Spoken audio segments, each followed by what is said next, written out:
میری عمر 36 سال ہے۔ میری لو میرج ہوئی تھی۔ ہم کلاس فیلوز ایک دوسرے کے ساتھ 6 سال سے جانتے تھے۔ ہم بہترین دوست تھے۔ دوران تعلیم ہی ہم نے فیصلہ کر لیا تھا کہ میرے شوہر کے جاب میں سیٹل ہونے کے بعد گھر والوں کی رضامندی سے ہم شادی کر لیں گے۔ میرے شوہر کی جاب کے بعد ہمارے گھر والے ملے اور ہماری شادی ہو گئی۔ اللہ نے ہمیں ایک بیٹے سے نوازا۔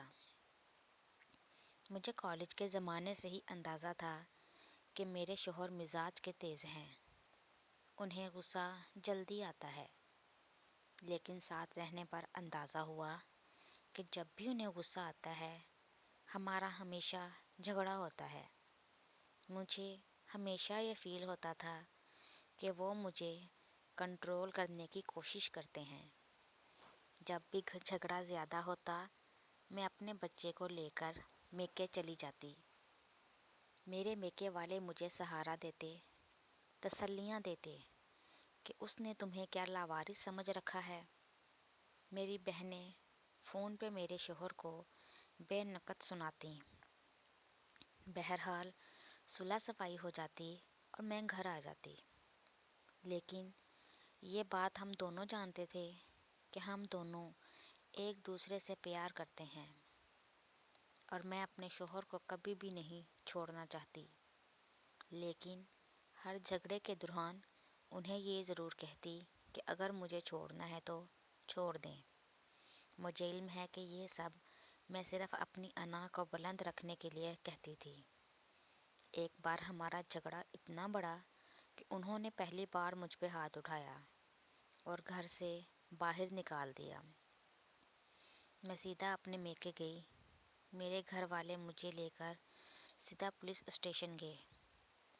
میرے شوہر اریسٹ ہو گئے۔ سسرال والوں نے مجھے کیس واپس لینے کے لیے کہا۔ میرے شوہر نے مجھ سے معافی مانگی اور کہا کہ آئندہ یہ سب نہیں ہوگا۔ میں نے کیس واپس لے لیا اور واپس اپنے گھر چلی گئی۔ 3 ماہ بعد ہمارا پھر سے جھگڑا ہوا اور میں ہمیشہ کی طرح بچہ اٹھا کر اپنے میکے چلی آئی۔ 2 دن بعد مجھے خبر ملی کہ میرے شوہر ہسپتال میں ہیں۔ میرے گھر والوں نے مشورہ دیا کہ مجھے انہیں دیکھنے کی کوئی ضرورت نہیں، بلکہ میری بہنوں کا کہنا تھا کہ یہ سب ڈرامہ ہے، تمہیں ایموشنلی بلیک میل کرنے کے لیے۔ وہ 1 ہفتہ ہسپتال میں رہے، نہ میں ملنے گئی اور نہ ہی کال کی۔ کچھ دنوں بعد مجھے طلاق کا سمن ملا۔ مجھے طلاق نہیں چاہیے تھی۔ مجھے اپنے شوہر سے محبت تھی۔ میں اپنا گھر خراب نہیں کرنا چاہتی تھی، لیکن میری انا آڑے آ رہی تھی۔ مجھے لگا کہ طلاق کا منع کر کے میں نیچی ہو جاؤں گی۔ میں نے انہیں کال کی کہ جب چاہیں طلاق لے لیں، میں بھی اس جہنم میں نہیں رہنا چاہتی۔ کورٹ میں ہمارا کیس آسانی سے نمٹ گیا۔ میرے شوہر نے میری ساری ڈیمانڈز، بچے کی کسٹڈی اور خرچہ دینا قبول کر لیا۔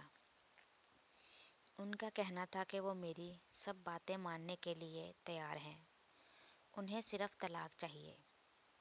اس طرح جولائی 2009 میں میری طلاق ہو گئی۔ میرے شوہر نے کچھ عرصے بعد دوسری شادی کر لی۔ ان کے بچے بھی ہو گئے، لیکن میرے بچے سے ملنے اکثر آتے ہیں، اس کی ہر ضرورت کا خیال رکھتے ہیں۔ بچے کا خرچہ مجھے پابندی سے ملتا ہے، بلکہ میرا گزارا بھی انہی پیسوں سے ہوتا ہے۔ میں اپنے بچے کے ساتھ میکے میں رہتی ہوں۔ میرے تمام بہن بھائی اپنی اپنی زندگی میں خوش ہیں۔ میری وہ بہنیں جو خود فون کر کے میرے شوہر کو باتیں سنایا کرتی تھی، وہ اب مجھے مورد الزام ٹھہراتی ہیں۔ مجھے اب احساس ہوتا ہے کہ میں اپنی شادی بچا سکتی تھی اگر میں نے ہر بات میں دوسروں کو نہ انوالو کیا ہوتا۔ کبھی کبھی ہمارے خیر خواہ ہمیں ڈبوتے ہیں۔ میں ابھی بھی یہ نہیں کہہ رہی کہ میرے شوہر یا میری غلطی نہیں تھی، لیکن ہمارے جھگڑے اتنے بڑے نہیں تھے جن کی وجہ سے طلاق لی جاتی۔ یہ میری درخواست ہے سارے کپل سے کہ جہاں تک ہو سکے اپنے معاملے خود نمٹائیں۔ آپ کا خود سے بڑھ کر کوئی خیر خواہ نہیں۔